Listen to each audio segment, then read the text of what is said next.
If you're anything like me, then you've spent a lot of time using YouTube to listen to video game music.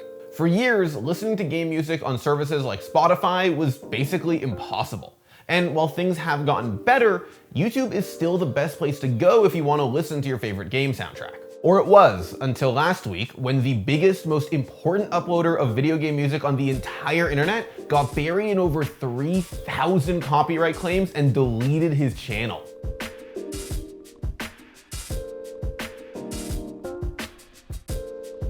Alright, so before we get into the video, I just want to remind you all to please sub to the channel and turn on notifications if you haven't done it yet, because it really does help. Okay, so if you've ever used YouTube to listen to video game music, you probably recognize this guy. His channel was called Gilvasunner, and for over a decade, it was the go-to place to listen to video game music on YouTube. But now, if you try to go to his channel, all you get is this stupid monkey. That's because last week, he shut down his channel after he received 3,500 copyright blocks from Nintendo in 2 days. Now, you might be thinking to yourself, how on earth do you get 3,500 copyright blocks in 2 days? Well, when you upload game music you don't own to YouTube, it kind of makes sense. You've got albums with, 20, 30 songs on them, sometimes even more, and each song from those albums is its own unique individual YouTube video, which means each video gets its own copyright block. And it's not like this is the first time this happened to Gilvasunner. Over the past few years, he's posted images of his email inbox whenever he received copyright blocks from Nintendo. Just last month, he got over 1,300 on January 29th alone. Hell, in 2013, Nintendo claimed 70 of his videos in one day.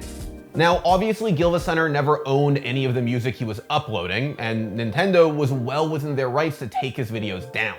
But I think the reason so many people, including myself, are really upset about his channel disappearing is because it's a little more complicated than that. See, I'm a really big fan of video game soundtracks. Yes, I know, I'm a nerd, but I really do think that there's a lot of great music in video games that's honestly sometimes really hard to listen to. Like back in the day, if I wanted to listen to Route 209, the best song in Pokemon history legally, the only way I could do that would be to turn on my DS, turn on Pokemon Pearl, and bike out to the part of the map where that song plays. That's because for years, most video games just didn't release CD soundtracks in the West. Some games got exclusive soundtracks in Japan, but those were really expensive to import. So anybody who liked video game music had to turn to piracy back then. We downloaded MP3s from the internet, used iTunes to stick them on our iPods in middle school, and I know I'm dating myself here, but the point is that I don't have a dedicated MP3 player anymore. No one does. We all stream our music these days, so that form of piracy is basically obsolete. And for the most part, video game publishers have only very recently started putting their soundtracks onto services like Spotify.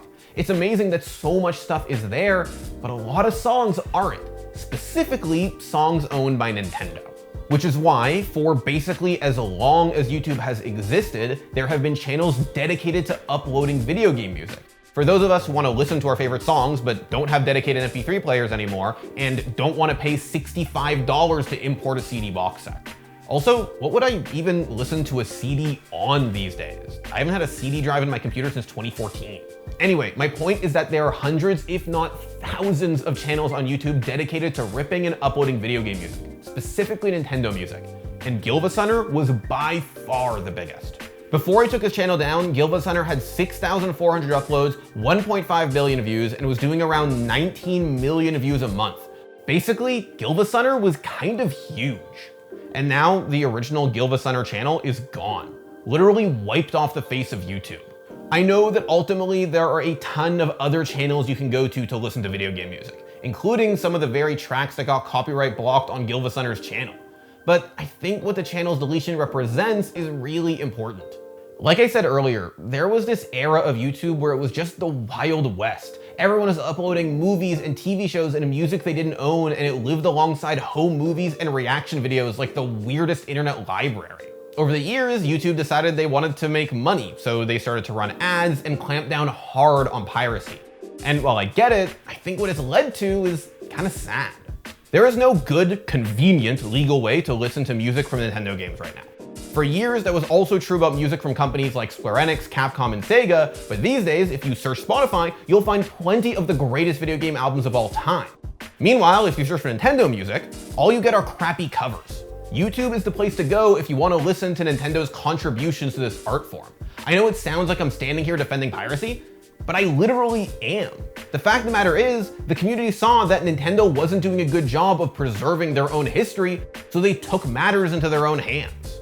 Gilva Center said it best himself back in 2019. If companies like Nintendo felt so entitled to block his videos, why not work on actually getting those songs up somewhere people can legally listen to them? It should have been clear to them that fans would be interested based on how many views Gilva Center was getting.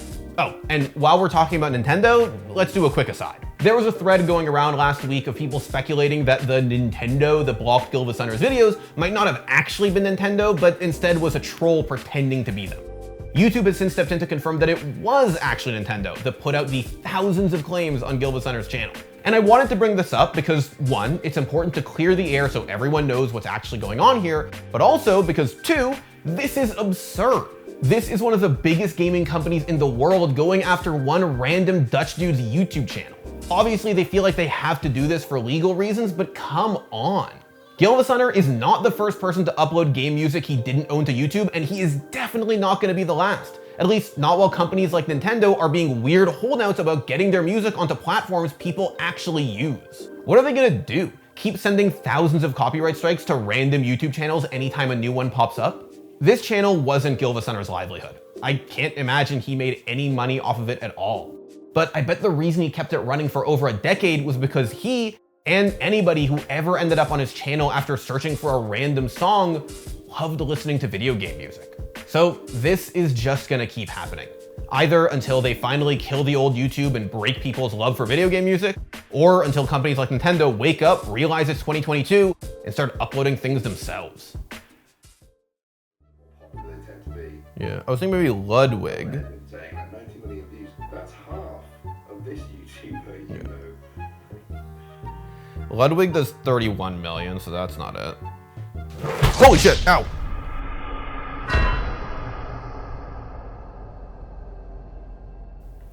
You okay? Yeah, I stand on the stool and it just gave out under me. Oh my god, that was terrifying. Ah! Ow, ow, ow. Okay.